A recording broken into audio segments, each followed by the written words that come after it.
ಬೆಳಗಾವಿಯ ಸುವರ್ಣಸೌಧದ ವಿಧಾನಸಭೆ ಅಧಿವೇಶನದಲ್ಲಿ ಇವತ್ತು ಮುಖ್ಯಮಂತ್ರಿಗಳು ಮತ್ತು ಡಿ ಕೆ ಶಿವಣ್ಣದ ಆಪ್ತ ಶಾಸಕ ಎಂದೇ ಗುರುತಿಸಿಕೊಂಡಿರ್ತಕ್ಕಂಥ ಕುಣಿಗಲ್ ಶಾಸಕ ರಂಗನಾಥ್ ನಡುವೆ ಅನುದಾನ ವಿಚಾರದಲ್ಲಿ ಒಂದಷ್ಟು ಆಕ್ರೋಶದ ಮಾತುಗಳು ಬಂತು. ಈ ಆಕ್ರೋಶದ ಮಾತುಗಳು ಕುರ್ಚಿಯ ಕದನಕ್ಕೂ ಕೂಡ ಕಾರಣ ಆಯಿತು. ಈ ಎಲ್ಲದರ ಬಗ್ಗೆ ನಮ್ಮ ಜೊತೆ ಮಾತನಾಡಲಿಕ್ಕೆ ಸ್ವತಃ ಡಾಕ್ಟರ್ ರಂಗನಾಥ್ ಅವರಿದ್ದಾರೆ. ಡಾಕ್ಟರ್ ರಂಗನಾಥ್ ಅವರಿಗೆ ಎಲ್ಲೊಂದು ಕಡೆ ನಿಮ್ಮದೇ ಸರ್ಕಾರ ಆಯಿತಾ, ನಿಮ್ಮದೇ ಮುಖ್ಯಮಂತ್ರಿ ಉಪಮುಖ್ಯಮಂತ್ರಿ you are a very powerful ಅಂತ ಎಲ್ಲರೂ ಹೇಳ್ತಾರೆ. ಉಪಮುಖ್ಯಮಂತ್ರಿಗಳ ಅತ್ಯಾಪ್ತರಿದ್ದೀರಾ ಮತ್ತು ನಿಮ್ಮ ಕ್ಷೇತ್ರಕ್ಕೆ ಉಪಮುಖ್ಯಮಂತ್ರಿಗಳ ಒಂದೇ ಇಲಾಖೆಯಿಂದ ಸುಮಾರು 1,000 ಕೋಟಿ ರೂಪಾಯಿಗಳನ್ನು ಸ್ಪೀಡ್ ಕೆನಾಲ್ಗೆ ಕೊಟ್ಟಿರ್ತಕ್ಕಂಥ ಇಂಥ ಸಂದರ್ಭದಲ್ಲಿ ಅನುದಾನ ಕೊರತೆ ಅಂತೇಳಿ ಆಕ್ರೋಶದ ರೀತಿಯಲ್ಲಿ ಮಾತನಾಡಿದ್ರ ಉದ್ದೇಶ ಏನು ಅಂತ ಚರ್ಚೆ ಆಗ್ತಿರುವಂಥದ್ದು. ಮುಖ್ಯಮಂತ್ರಿಗಳು ನನಗೆ ಬರೀ 1,000 ಕೋಟಿ ಕೊಟ್ಟಿಲ್ಲ, ಸುಮಾರು 1,300 ಕೋಟಿ ರೂಪಾಯಿಯಷ್ಟು ಅನುದಾನವನ್ನು ಬಿಡುಗಡೆ ಮಾಡಿಕೊಟ್ಟಿದ್ದಾರೆ. ಸೊ ಹಾಗಾಗಿ ನನಗೆ ಮುಖ್ಯಮಂತ್ರಿಗಳು ಸದಾಕಾಲ ಪ್ರೀತಿ ಮಾಡ್ತಾರೆ, ಆಶೀರ್ವಾದ ಮಾಡ್ತಾರೆ, ಪ್ರತಿಯೊಂದು ಹೆಜ್ಜೆಯಲ್ಲೂ ಅವ್ರು ನಿಂತಿದ್ದಾರೆ. ನಾನು ಕೇಳ್ತಿರೋಂಥದ್ದು ವಿಚಾರ, ಇದು DCC ಬ್ಯಾಂಕನ ಒಂದು ಸ್ಥಳೀಯ ಸಂಸ್ಥೆಗಳಲ್ಲಿ ಏನು ಕೃಷಿಯ ಸಾಲಗಳನ್ನು ಹಂಚುವಂಥ ವಿಚಾರದಲ್ಲಿ ಸ್ಥಳೀಯ ಸಂಸ್ಥೆಗಳ ಚುನಾವಣೆಯ ಮತದಾರನ ರಕ್ಷಣೆ ಮಾಡೋಕ್ಕೋಸ್ಕರ ಎಲ್ಲೋ ಒಂದು ಕಡೆ ತಾರತಮ್ಯಗಳನ್ನು ರೈತರಿಗೆ ಆಗ್ತಿದೆ ಅನ್ನೋ ವಿಚಾರನ ಪ್ರಸ್ತಾಪ ಮಾಡಿದ್ದು. ನಿಮ್ಮ ಈ ಪ್ರಸ್ತಾಪ ಅದು ಕುರ್ಚಿ ಕದನಕ್ಕೆ ಕಾರಣ ಆಯಿತು. ಆ ಕುರ್ಚಿ ಕದನ ವಿಪಕ್ಷಗಳಿಗೆ ಸದನದೊಳಗಡೆ ರಾಜಕೀಯ ಅಸ್ತ್ರ ಆಯಿತು.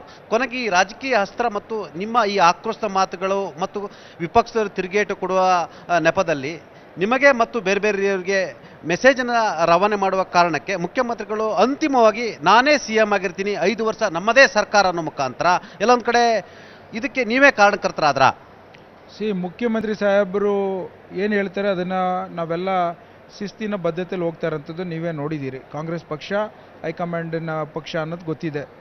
ಇವತ್ತು ಮುಖ್ಯಮಂತ್ರಿ ಸಾಹೇಬ್ರದ್ದು ಪ್ರಶ್ನಾವಳಿಯ ಮೂಲಕ ನನ್ನ ತಾಲೂಕಿನ ವಿಚಾರವನ್ನು ನಾನು ಮುಖ್ಯಮಂತ್ರಿ ಸಾಹೇಬ್ರ ಗಮನಕ್ಕೆ ತಂದು ಪರಿಹಾರವನ್ನು ತೆಗೆಯುವಂಥ ಕೃಷಿಯ ರೈತರ ಸಮಸ್ಯೆನ ವಿರೋಧ ಪಕ್ಷದವರು ಪೂರಕವಾಗಿ ನನ್ನ ಪರವಾಗಿ ರೈತರ ಬಗ್ಗೆ ಮಾತಾಡೋದು ಬಿಟ್ಟು ಅವರ ಲಾಭಕ್ಕೋಸ್ಕರ ಸ್ವಾರ್ಥತೆಯನ್ನು ಬಳಸ್ಕೊಂಡು ಅದು ದಾರಿ ತಪ್ಪು ಇರೋಂಥದ್ದೇ BJPಯವ್ರ ಕೆಲಸ ಅನ್ನೋದನ್ನು ತೋರಿಸ್ತಾರೆ. ನನಗೆ ಇಲ್ಲ ಒಂದಷ್ಟು ಚರ್ಚೆ ಆಯಿತು.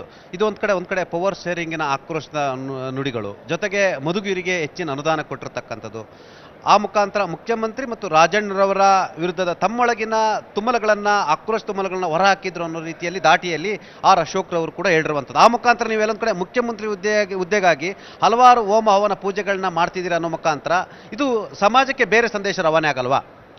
ರೀ, ನಮ್ಮದೇನಿದೆ, ನಮ್ಮ ಸಂಸ್ಕೃತಿ ಪ್ರಕಾರ ನನ್ನ ತಾಲೂಕಿನ ಜನ ನಮ್ಮ ಸರ್ಕಾರಕ್ಕೆ, ಮುಖ್ಯಮಂತ್ರಿಗಳಿಗೆ, ಉಪಮುಖ್ಯಮಂತ್ರಿಗಳಿಗೆ, ರೈತರಿಗೆ ಒಳ್ಳೆಯದಾಗಲಿ ಅಂತ ಪೂಜೆ ಮಾಡಿರೋಂಥದ್ದು ಸಹಜ. ಮಾಡಿದ್ದಾರೆ, ಇಲ್ಲ ಅಂತ ಹೇಳಲ್ಲ, ಪ್ರತಿಯೊಂದು ಹೋಬಳಿಲೂ ಮಾಡಿದ್ದಾರೆ. ಇವತ್ತು ವಿರೋಧ ಪಕ್ಷದವ್ರಿಗೆ ಪ್ರಶ್ನೆ ಮಾಡ್ತಾ ಇರೋಂಥದ್ದು, ಒಬ್ಬ ರೈತನ ಪ್ರಾಮಾಣಿಕವಾಗಿ ಸಮಸ್ಯೆನ ಒಂದು ಪರಿಹಾರವನ್ನು ಕಂಡುಕೊಡೋ ರೀತಿಯಲ್ಲಿ ಚರ್ಚೆಗೆ ಪೂರಕವಾಗಿ ಅವರು ಸಹಕರಿಸೋದು ಬಿಟ್ಟುಬಿಟ್ಟು ಅವರು ಸ್ವಂತ ಎಲ್ಲೋ ಒಂದು ಕಡೆ ಕಾಂಗ್ರೆಸ್ಸಿನ ಇಬ್ಬಾಗ ಮಾಡೋಂಥ ಪ್ರಯತ್ನ ಸಿಗ್ತಲ್ಲ ಅನ್ನೋ ಒಂದು ಬಳಕೆ ಮಾಡಿ ಸ್ವಾರ್ಥಕ್ಕೋಸ್ಕರ ನಮ್ಮ ರೈತರ ವಿಚಾರನ ಬದಿಗಿಟ್ಟು ಮಾತಾಡೋಂಥದ್ದು ತಪ್ಪು ಅಂತ ನಾನು ನಿಮ್ಮ ಮೂಲಕ ಹೇಳಲಿಕ್ಕೆ ಹೇಳಿದ್ರಿ. ಮುಖ್ಯಮಂತ್ರಿಗಳು ಮಾತು ಕೊಟ್ಟಿದ್ದಾರೆ ಪವರ್ ಶೇರಿಂಗ್. ತಾವೇ ದೆಹಲಿಗೆ ಉಪಮುಖ್ಯಮಂತ್ರಿಗಳನ್ನ ಮುಖ್ಯಮಂತ್ರಿಗಳನ್ನ ಮಾಡಬೇಕಂತ ಪರೇಡನ್ನು ನಡೆಸಿದ್ರಿ. ಇದೀಗ ಅವರಿಬ್ಬರು ಬ್ರೇಕ್ಫಾಸ್ಟ್ ಮೀಟಿಂಗ್ಗಳನ್ನು ಮಾಡಿದ್ರಿ. ನೀವೇ ಹೇಳ್ತಿದ್ರಿ ಕೊಟ್ಟ ಮಾತನ್ನು ತಪ್ಪಲ್ಲ ಅಂತ ಹೇಳ್ತೀರಿ. ಈ ನಡುವೆ ಎಲ್ಲದರ ನಡುವೆ ಕೂಡ ಬ್ರೇಕ್ಫಾಸ್ಟ್ ಮೀಟಿಂಗ್ಗಳು, ನಿಮ್ಮ ದೆಹಲಿ ಪರೇಡ್ ನಡುವೆ ಇದೀಗ ವಿಧಾನಸಭೆ ಅಧಿವೇಶನದಲ್ಲಿ ಅದು ಒಬ್ಬ ಮುಖ್ಯಮಂತ್ರಿ ಅಥವಾ ಒಬ್ಬ ಶಾಸಕ ರಂಗನಾಥ್ ಮಾತಾಡಿದ್ರು ಕೂಡ ಅದು ಎಂಡೋರ್ಸ್ ಆಗುತ್ತೆ. ಹಾಗಾಗಿ ಇದು ಎಲ್ಲ ಒಂದು ಕಡೆ ಮುಖ್ಯಮಂತ್ರಿ ನಾನೇ 5 ವರ್ಷ ಮುಖ್ಯಮಂತ್ರಿ ಆಗಿರ್ತೇನೆ ಮತ್ತು ನಮ್ಮದೇ ಸರ್ಕಾರ ಅನ್ನೋ ಮುಖಾಂತರ ಎಲ್ಲ ಒಂದು ಕಡೆ ನಿಮ್ಮ ಆಸೆ ಆಕಾಂಕ್ಷೆಗಳು ಆಶೋತ್ತರಗಳಿಗೆ ಇದೊಂಥರ ಈ ಕ್ಷಣದಲ್ಲಿ ತಣ್ಣೀರು ಹಚ್ಚಿದಂತಾಗಿದೆಯಾ? ಇಲ್ಲ, ನಮ್ಮ ಮುಖ್ಯಮಂತ್ರಿಗಳು ಸಾಹೇಬರು ನಮಗೆ ಹೆಮ್ಮೆ. ಅದು ಅವ್ರು ಯಾವತ್ತೂ ಕೊಟ್ಟಿನ ಮಾತಿನಂತೆ ಯಾವತ್ತೂ ಹಿಂದೆ ಸರಿಯಲ್ಲ. ಅವರು ಇವತ್ತು ಭರವಸೆಗಳಾಗಲಿ, ಗ್ಯಾರಂಟಿ ಸ್ಕೀಮ್ ಆಗಲಿ, ಎಷ್ಟು ಮಾತುಗಳು ಎಷ್ಟೇ ಆರ್ಥಿಕವಾಗಿ ಕಷ್ಟ ಇದ್ರೂ ಸಹ ಇವತ್ತು ಇಂಪ್ಲಿಮೆಂಟ್ ಮಾಡಿ ಅನುಷ್ಠಾನ ಮಾಡಿ. ಪವರ್ ಶೇರಿಂಗ್ ವಿಚಾರದಲ್ಲಿ ಮಾತು ಕೊಟ್ಟಿದ್ದಾರಂತ ನೋ ಕಾಮೆಂಟ್ಸ್. ಅದ್ರ ಬಗ್ಗೆ ನಾನು ಕಾಮೆಂಟ್ ಮಾಡ್ಲಿಕ್ಕೆ ಹೋಗಲ್ಲ. ಇವಾಗ ನನಗೆ ಒಳಗಡೆ ನಾನು ಪ್ರಶ್ನೆ ಎತ್ತಿರೋದಕ್ಕೆ ನಾನು ಅದನ್ನು ಪರಿಹಾರ ಮಾಡಿಕೊಡ್ತೇನೆ ಅಂತ ಭರವಸೆ ಕೊಟ್ಟರು. ಅದ್ರ ಬಗ್ಗೆ ನನ್ನ ನಂಬಿಕೆ ಇದೆ. ನಾನೇ CM ಅಂತ ಇದ್ದಾರೆ. ಒಳ್ಳೇದು, ಅವರು CM ಅಂದಾದ್ಮೇಲೆ ಮುಗೀತಲ್ಲ, ಇನ್ನೇನಿಗೆ ಪ್ರಶ್ನೆ ಮಾಡ್ತಿದ್ದೀರಿ? ಇದುವರೆಗೂ ಹೈಕಮಾಂಡ್ ಇದ್ರು, ಅವ್ರು ಯಾವ ರೀತಿ ಅವರು ತೆಗೆದುಕೊಂಡಂಥ ನಿರ್ಧಾರ, ಹೈಕಮಾಂಡ್ ಅವ್ರು ಯಾವ ರೀತಿ ನಿರ್ಧಾರ ತೆಗೆದುಕೋತಾರೆ ಅದಕ್ಕೆ ನಾವೆಲ್ಲ ಬದ್ಧವಿದ್ದೇವೆ ಅನ್ನೋದು ನಿಮಗೆಲ್ಲ ಗೊತ್ತಿದೆ. ಸೊ ಹಾಗಾಗಿ ಮುಖ್ಯಮಂತ್ರಿ ವಿಚಾರಕ್ಕೆ ನಾನು ಮಾತಾಡ್ಲಿಕ್ಕೆ ಹೋಗಲ್ಲ.